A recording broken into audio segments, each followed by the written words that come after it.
Hari ini kita akan melanjutkan perkuliahan kimia fisika masih pada bab larutan. Untuk hari ini kita akan membahas terkait sifat koligatif larutan. Adanya solut di dalam solvent itu mempengaruhi properti atau sifat-sifat dari larutan. Sifat tersebut dinamakan dengan sifat koligatif larutan. Apa saja sifat koligatif larutan tersebut? Di antaranya adalah adanya penurunan tekanan uap dari pelarut, kemudian penurunan titik beku, kenaikan titik didih, dan tekanan osmotik larutan. Kita akan bahas satu persatu. Yang pertama, sifat koligatif adalah penurunan tekanan uap larut. Penurunan tekanan uap dapat dijelaskan dengan hukum Raoult. Dalam larutan, tekanan uap suatu zat akan selalu lebih rendah dari tekanan uap zat murninya. Bila N1 merupakan fraksi mol dari pelarut, sedangkan N2 merupakan fraksi mol dari zat terlarut, maka P0 adalah tekanan uap dari pelarut murni. Maka dalam larutan, tekanan uap dari pelarut, ya P, adalah P0 dikalikan N1. Di mana P merupakan tekanan uap larutan, P0 merupakan tekanan uap dari pelarut murni, serta N1 adalah fraksi dari pelarut. Karena N1 merupakan fraksi dari pelarut, dan kita tahu karena larutan terdiri atas pelarut dan juga zat terlarut, maka otomatis fraksi dari pelarut ini atau N1 itu akan lebih kecil dari 1. Sehingga tekanan total larutan atau tekanan P akan lebih kecil dari tekanan pelarut murninya atau lebih kecil dari P0, karena P merupakan P0 dikalikan dengan N1, sementara N1 akan lebih kecil nilainya dari 1. Besarnya penurunan tekanan uap dari pelarut atau delta P dapat kita rumuskan. Delta P adalah P0 atau tekanan pelarut mula-mula dikurangi dengan tekanan uap larutan atau P. Karena tekanan uap P merupakan P0 kali N1, bisa kita tuliskan delta P sama dengan P0 dikurangi P0 kali N1. Kita susun ulang menjadi persamaan di bawahnya, bahwa P0 dikalikan dengan 1 min N1. Karena 1 min N1 merupakan N2, maka bisa kita tuliskan juga penurunan tekanan uap atau delta P sama dengan P0 kali N2, di mana N2 merupakan fraksi dari zat terlarut. Penurunan tekanan uap dari solvent itu tergantung pada tekanan uap dari solventnya dan juga fraksi mol dari solut atau zat terlarut. Tadi dirumuskan bahwa delta P P0 dikalikan N2. Apabila digunakan penurunan tekanan uap relatif atau kita tuliskan rasio antara delta P terhadap tekanan uap mula-mula P0, maka bisa dituliskan delta P per P0 merupakan P0 min P per P0 atau sama dengan N2. Di sini ada contoh soal terkait penurunan tekanan uap. Pertanyaannya, berapakah tekanan uap dari pelarut yang mengandung 53,94 gram maninet dengan BM 128,11 per 1000 gram air pada 20 derajat Celcius. Pada suhu ini, tekanan uap dari air adalah 17,51 mm Hg. Untuk mengerjakan, kita identifikasi dulu data-data yang diketahui, di mana di sini ada larutan ya. Yang pertama terdiri atas pelarut, di mana pelarutnya berupa air murni. Kemudian zat terlarut yaitu maninet.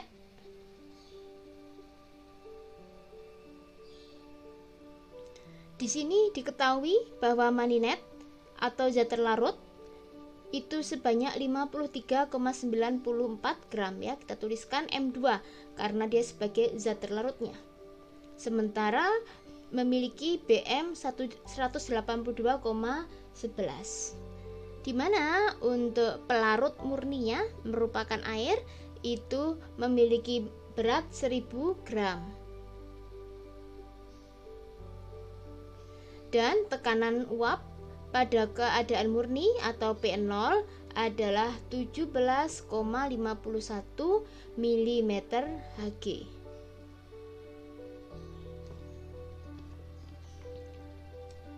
Di sini kita hitung bahwa delta P merupakan P0 dikurangi dengan P atau P0 dikali dengan N2, di mana N2 merupakan fraksi dari zat terlarut atau fraksi dari maninet.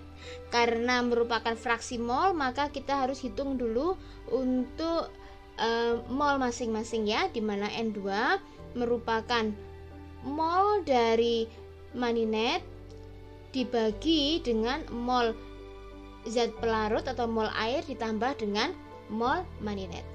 Atau bisa dituliskan, karena mol adalah massa per BM, maka W2 atau massa zat terlarut dibagi dengan BM dari zat terlarut dibagi dengan massa pelarut dibagi BM dari pelarut ditambah dengan W2 dibagi dengan BM2. Di sini tadi kita mendapatkan bahwa tekanan uap pelarut murni atau P0 adalah 17,51. Kemudian kita masukkan ya untuk nilai dari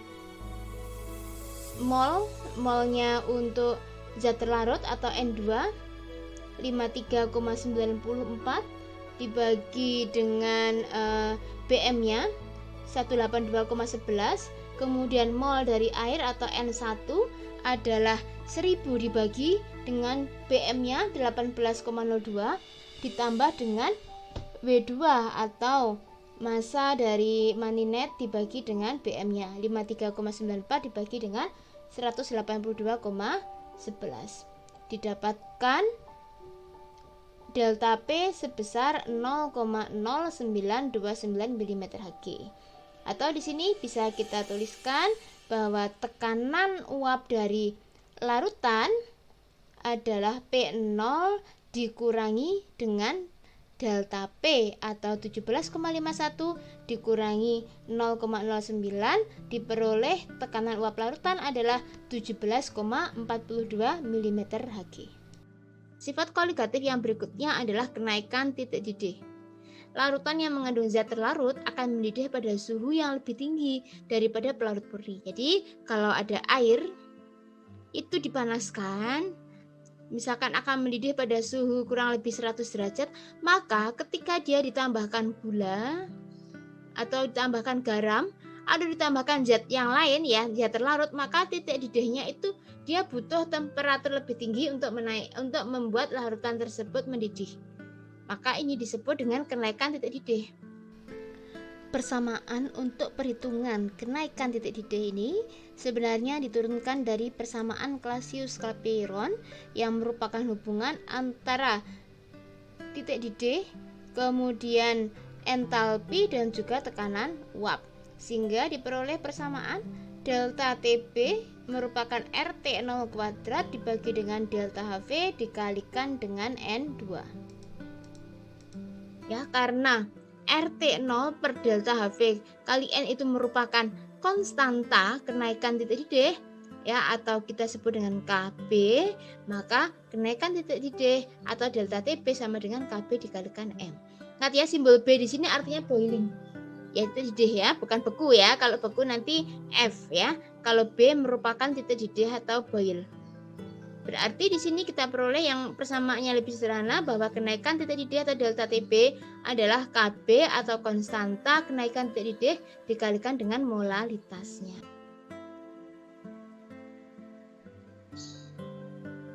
Selanjutnya, perhitungan berat molekul dari suatu zat terlarut itu dapat dihitung dari kenaikan titik didih larutan. Delta TB merupakan kenaikan titik didih untuk larutan yang mengandung W2 gram berat zat terlarut atau solut dengan memiliki berat molekul BM2 yang terlarut dalam W1, maka dapat dirumuskan bahwa dalam 1000 gram pelarut adalah W2 dikalikan 1000 dibagi dengan W1. Sedangkan M atau molaritas larutan adalah W2 kali 1000 dibagi dengan W1 kali BM2. Maka persamaan kenaikan titik didih menjadi delta TB sama dengan KB dikalikan 1000 W2 dibagi dengan W1 kali BM2. Di sini ada contoh soal, suatu larutan mengandung zat 0,5126 gram naftalen dengan BM 128,17 yang terlarut dalam 50 gram karbon tetraklorida dan mengakibatkan kenaikan titik didih larutan sebesar 0,402 derajat Celcius. Apabila suatu larutan dengan pelarut yang sama mengandung 0,6216 gram zat terlarut yang tidak diketahui mengakibatkan kenaikan titik didih 0,47 derajat Celcius. Berapakah berat molekul dari zat terlarut yang tidak diketahui tersebut? Maka di sini kita identifikasi dulu data yang diketahui, di mana di sini terdiri ada pelarut yang merupakan karbon tetraklorida dengan massa 50 gram. Kemudian zat terlarut pertama adalah naftalen sebanyak 0,5126 gram dengan BM 128,17. Kemudian akibat dari adanya naftalen itu mengakibatkan kenaikan titik didih yaitu 0,402 derajat Celcius. Selanjutnya di sini ada zat terlarut kedua ya yang tidak diketahui namanya. Kita tuliskan sebagai zat X, di mana masanya adalah 0,6216 yang ditambahkan ke pelarut yang sama, artinya ditambahkan ke karbon tetraklorida 50 gram tadi. Ternyata dengan adanya zat X tadi mengakibatkan kenaikan titik didih sebesar 0,647 derajat Celcius. Maka di sini kita akan mencari berapa BM dari zat X atau zat yang tidak diketahui yang ditambahkan kepada pelarut tadi. Untuk menghitung kita menggunakan persamaan yang sama ya. Delta TB merupakan KB dikalikan 1000 dikali W2 dibagi dengan W1 dikalikan dengan BM2. Oke, di sini kita perbaiki dulu ya. Seharusnya ini bukan pelarut ya, tapi merupakan zat terlarut yang kedua, yaitu zat yang tidak diketahui tadi. Kemudian di sini kita masukkan nilainya. Untuk delta TB akibat adanya zat terlarut naftalen tadi terjadi kenaikan titik didih 0,42. Kemudian di sini KB belum diketahui yang kita cari ya. Maka kita masukkan nilai dari W2 dan juga W1 dan BM2, maka kita akan memperoleh nilai KB sebesar 5,25. Kemudian nilai KB ini akan kita masukkan untuk mencari nilai BM dari zat terlarut kedua. Dengan persamaan yang sama ya, bahwa delta TB merupakan KB dikalikan 1000 W2 per W1 kali BM2. Di sini saya beri tanda aksen untuk membedakan dengan zat terlarut yang sebelumnya. Diketahui dengan penambahan zat X tadi, delta TB-nya ada 0,647.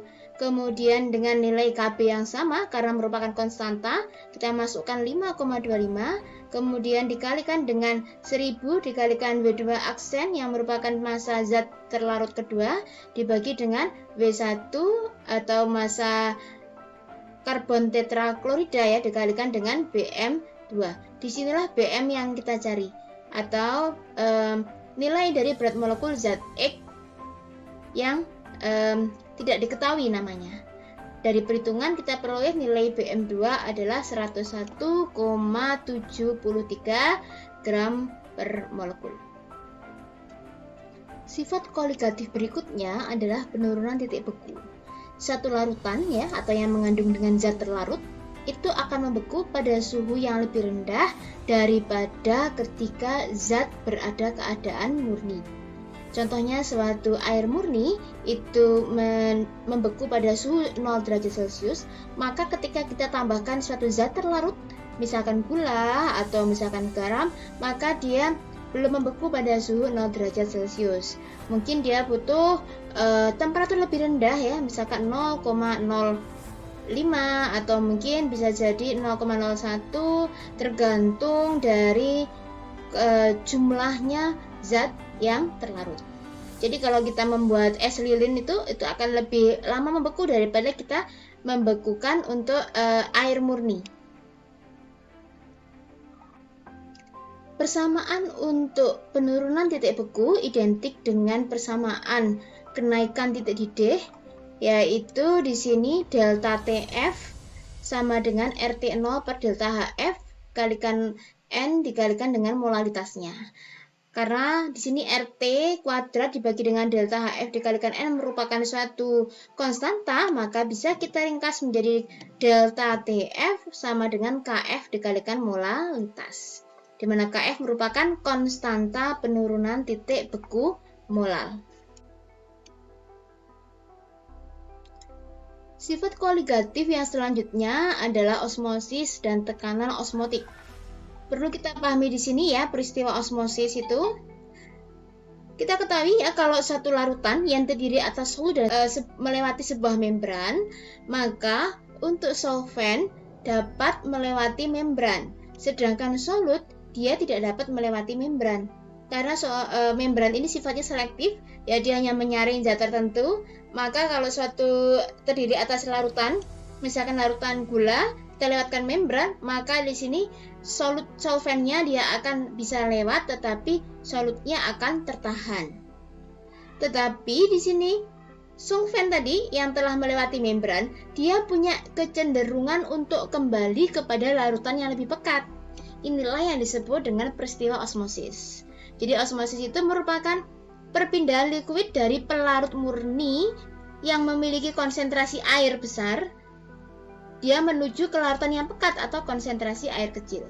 Di sini kita perhatikan ada gambar. Yang pertama adalah H2O ya, kita lewatkan ada membran di tengah-tengah, maka kita lihat ketinggian levelnya akan sama karena sama-sama solvent. Kemudian pada gambar yang sebelah kanan, di sini kita tambahkan C6H12O6 di satu sisi, maka sisi kanan dan sisi kiri akan memiliki konsentrasi yang berbeda, di mana sisi kiri akan lebih pekat. Nah, di sini solvent yang sebelah kanan punya kecenderungan untuk menuju ke yang konsentrasinya kecil menuju yang ke konsentrasinya besar, sehingga ditunjukkan pada gambar 3. Kita lihat bahwa level ketinggian dari tabung yang sebelah kiri atau yang mengandung C6H12O6 ini tampak lebih tinggi. Ya, di sini berarti ada solvent atau pelarut ya dari H2O dari tabung yang sebelah kanan itu cenderung untuk melewati membran dan mengalir dari yang konsentrasi rendah menuju yang ke konsentrasi tinggi. Nah, ini adalah peristiwa osmosis.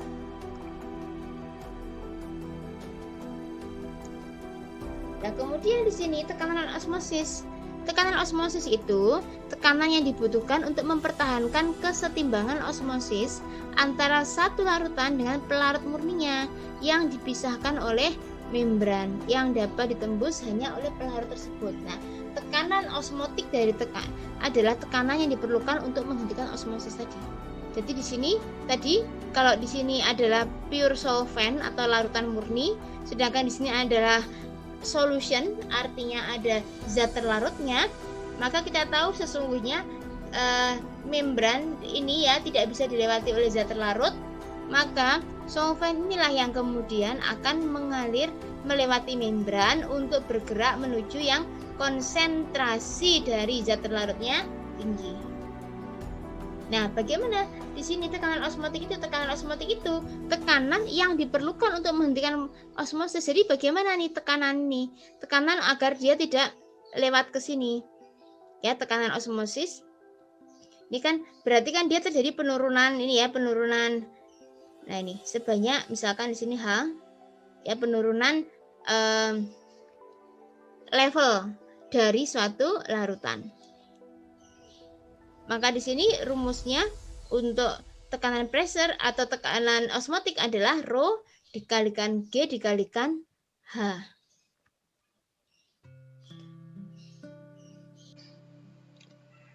Hubungan tekanan osmotik dengan tekanan uap dapat diturunkan melalui persamaan energi bebas Gibbs, di mana energi bebas standar merupakan energi bebas parsial dari suatu pelarut ditambah dengan perubahan energi bebasnya.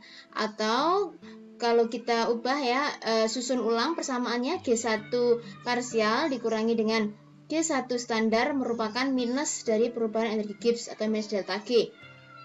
Sementara G1 parsial dikurangi G1 standar merupakan RT ln aktivitas. Apabila berlaku ideal, maka bisa kita tuliskan RT ln P1 per P0. Di mana RT ln P1 per P10 merupakan minus delta G, maka kalau kita jadikan delta G, maka kita balik ya menjadi RT ln P10 per P1. Kita dapatkan hubungan perubahan energi bebas dengan volume dikalikan perubahan tekanan, bahwa dG sama dengan V dP. Kalau kita integralkan dengan batasan G1 parsial sampai G1 aksen ya, parsial pada P1 ATM dengan G1 per G1 aksen, pada tekanan diperoleh integral dG adalah integral V dP. Atau dG diintegralkan menjadi G1 parsial per G1, integral VdP merupakan V parsial ya dikalikan integral V parsial dikalikan dP. Di mana G1 aksen dikurangi dengan G1 adalah delta G dan V1 parsial tidak terpengaruh oleh tekanan. Sehingga di sini delta G, ini kan delta G ya, karena dia tidak berpengaruh tekanan atau tekanannya konstan, maka menjadi V dikalikan P-1. Maka tekanan osmosis adalah P-1. Atau kita gabungkan ya pi ya. Delta G adalah V1 parsial dikalikan dengan pi atau tekanan osmosis. Maka di sini sedangkan delta G sendiri adalah RT ln P10 per P1, maka tekanan osmosis ya V1 kali tekanan osmosis sama dengan RT ln P10 per P1. Ini persamaan. Nah, di sini maka kita bisa jabarkan apabila konsentrasi pelarut sangat kecil, maka volume besar solvent dalam larutan identik dengan volume pelarut murni. Jadi kalau misalkan di sini seharusnya kan volume total itu kan terdiri atas volume pelarut dan volume zat terlarut gitu ya. Tapi karena di sini volume pelarutnya itu sangat besar, di-compare dengan zat terlarutnya itu sangat kecil, maka V larutan itu dianggap volume solvent dan volume pelarut itu dapat dianggap sebagai volume larutan. Oke, kita sederhanakan di sini menjadi Pi ada RT per V1 ln P10 per P1. Untuk keadaan khusus di mana larutan mengikuti hukum Raoult, P1 per P10 sama dengan N1 sama dengan 1 N2, maka bisa kita turunkan persamaannya untuk diperoleh tekanan osmosis merupakan konsentrasi dikalikan R dikalikan T. Ya, C merupakan konsentrasi. Kadang dituliskan dengan M besar. Boleh juga ya, Pi atau tekanan osmosis adalah MRT juga nggak apa-apa. Ini C di sini dari literatur ya yang menuliskan dalam simbol C. Di sini contoh soal satu larutan mengandung antipirin sebanyak 1 gram yang terlarut dalam 100 cc larutan memberikan tekanan osmotik 1,18 atm pada 0 derajat. Hitunglah berat molekul dari zat tersebut dan bandingkan berapa nilai BM-nya dari perhitungan dan juga berdasarkan dari rumus molekulnya. Di sini antipirin rumus molekulnya adalah C11H12N2O. Ditulis dulu ya apa yang diketahui. Di sini adalah ada antipirin, kemudian massa 1 gram, volume dan tekanan osmotik serta temperaturnya adalah 0 derajat atau 273,15 Kelvin. Kita mau tahu nilai BM-nya. Dari rumus persamaan bahwa tekanan osmotik adalah konsentrasi dikalikan R dikalikan T, kita masukkan tekanan osmotiknya 1,18 atm, kemudian konsentrasi merupakan mol per volume, dikalikan R 0,082 dan temperatur 273,15. Kita masukkan untuk nilai dari mol per volume ya. Yang kita hitung adalah molnya dulu karena volumenya sudah diketahui 0,1 liter. Maka diperoleh mol adalah 0,00527 mol. Kita sesuaikan ya untuk satuannya di sini. Kita ambil R 0,082 karena menyesuaikan dengan satuan. Maka kita peroleh karena mol massa per BM, maka BM merupakan massa dibagi dengan mol, yaitu 1 gram dibagi dengan molnya 0,0527 diperoleh 189,8 gram per mol. Di sini nilai BM dari perhitungan. Sedangkan nilai BM dari rumus molekulnya dapat kita hitung melalui persamaan ya. C11H12N2O, kita peroleh nilai BM-nya adalah 188 gram per mol. Di sini ada sedikit perbedaan nilai BM antipirin dari perhitungan menggunakan tekanan osmotik dan dengan menggunakan rumus molekulnya. Ini tadi contoh perhitungan tekanan osmotik. Untuk contoh nomor 2 silahkan dikerjakan secara mandiri.